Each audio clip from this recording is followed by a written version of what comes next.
Reality आणि runners club foundation त्याच्यातून हा छोटासा एक सामाजिक उपक्रम या वतीने तसेच मुख्याध्यापक व माझे विद्यार्थी या सर्वांच्या वतीने हार्दिक हार्दिक स्वागत करत आहे।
त्यानिमित्त मी गावकरी आणि सर्वच आमचे सदस्य या ठिकाणी उपस्थित राहून आम्हाला सर्वांना आपण संधी दिल्याबद्दल आम्ही आपले सर्वांचे आभार मानतो। आणि हा जो छोटासा उपक्रम आम्ही जो राबवतोय त्याला चांगल्या प्रकारे आपण संधी दिली, साथ दिली आणि याच्या पुढे काय असे अडीअडचणी असेल आम्ही तुमच्या सदैव पाठीशी राहू आणि जे काय छोटे मोठे तुम्हाला हातभार जेवढा लावता येईल आमच्या यथाशक्तीने तो आम्ही प्रयत्न करू।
वंदे वंदे भारत माता की जय, भारत माता की जय।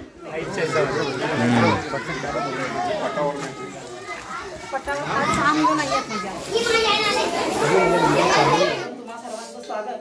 आणि दुसरं गोष्ट म्हणजे मी बोलते की आपण जे दान देतो म्हणजे हे एक प्रकारचं दानच आहे आणि ते दान असं सत्पात्री असावं असं म्हणतात। आणि ते सत्पात्री दान देण्यासाठी आत्ता तरी सध्याच्या या युगात जर आपण बघितलं तर हा जो एक संस्कार किंवा वर्ग आहे आणि त्या वर्गाच्या इथे आपली जी मदत आहे ती करणं आणि तिथपर्यंत तुम्ही पोहोचलात त्याच्यासाठी सर्वप्रथम मी तुम्हा सर्वांचा आभार मानते। आपण जी काही गोष्ट देतो त्याचा सदुपयोग झाला पाहिजे आणि ते योग्य ठिकाणी गेलं पाहिजे।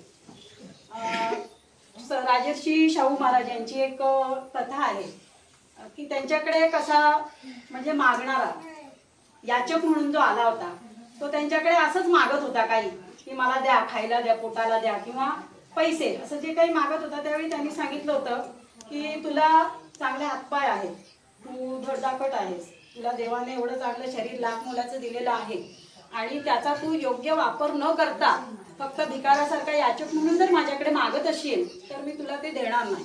आणि तुला जर घ्यायचं असेल तर त्यासाठी तुला काम करावं लागेल. त्यांनी त्याला एक कुऱ्हाड दिली आणि त्याला पहिल्यांदा लाकडं फोडायला लावली आणि त्याच्यानंतर त्याचा मोबदला म्हणून त्याला हे दिलं. म्हणजे त्याला त्यांनी पंगू बनवला नाही, हात पसरणारा याचक म्हणून त्याला हे केलं नाही, की त्याला पटवून दिलं की तुला जे शरीर दिलेलं आहे त्याचा तू योग्य उपयोग कर, म्हणजे तू मेहनत करून कमवून खाऊ शकतोस. तसं आम्ही सुद्धा या मुलांवर तो एक संस्कार करत असतो की फुकट कोणाचंही घ्यायचं नाही. जे घेणार आहोत, घेतलंच कोणी आपल्याला दिलंच तर त्याचा चांगला यथोचित उपयोग करणं हे आपलं कर्तव्य आहे. आणि आम्ही जे इथे येतो कधी कधी ही मुलं गैरहजर राहतात, आम्हाला अक्षरशः बोलवून आणावं लागतं, त्यांना सांगावं लागतं अरे तुमच्या घरी काय आहे, तिथे 2 शब्द तुम्हाला शिकवले ते चांगले कानावर पडले. तुम्ही आता जे म्हटलं ना की त्यांना पालकांना मोटिवेट करा, तर पालकांचा आणि आमचा कसं होता माहितीये संपर्क, आम्ही तिथे जाऊ ना तेव्हा होतो. ही लोक कशी 6 वाजता निघून जाणार घरातून, ते संध्याकाळी 6 वाजता येणार, हातावर पोट आहेत काही जणांची, असं आहे. मग आम्ही काय करतो या मुलांनाच मोटिवेट करत असतो की इथून तुम्ही एखादी गोष्ट तुम्ही घरी जाऊन सांगा आणि तुमच्या पालकांना तुम्ही हे सांगा, झाडं लावायची आहेत, हे करायचंय ते करायचंय. आम्ही या अर्थाने तुम्ही आता ग्रामीण भागात पोहोचले आणि तुमची मदत आमच्या परिसरातल्या या लोकांना झाली. पुढे जाऊन याच्यातलेच चांगले अधिकारी होतील, याच्यातले चांगले नागरिक बनतील तुमच्या या प्रयत्नातून. आणि असेच तुम्ही याच्या पुढे आता तुम्हाला हा मार्ग ते मिळालाय. काही लोक संपर्कसारखी स्थानिक लोक आहेत ती तुम्हाला आज मी सोडून दिली. भले मी इथे पुढे असलो नसलो पण तुमचं कार्य कंटिन्यू असंच चालू राहील यासाठी मी तुम्हाला पण शुभेच्छा देतो. आणि तुम्ही हे सगळं केलं माझ्या एरियामध्ये आणि याच्यासाठी या मुलांचे पालक, याच्यात आमचा पण फायदा आहे. या मुलांचे पालक आमचे जंगल वाचवायला परत मदत करणार की आमच्या साहेबांनी आमच्या पोरांना बाबा हे मिळून दिलं. त्यांना माहित नाही की कोण आलं होतं, साहेब घेऊन आले होते, अशी त्यांची भावना असते. नाही हा सगळा एकंदरीत त्याच्यातून जो चांगल्या गोष्टी आपल्याला मिळणार आहेत त्याचा एक चांगला परिणाम आपल्याला पुढे भविष्यात नक्कीच होईल. आणि तुम्ही केलेल्या मदतीबाबत मी आपल्या सर्वांचे आभार मानतो आणि असेच आमच्याकडे येत राहा यासाठी तुम्हाला रिक्वेस्ट करतो. थँक्यू.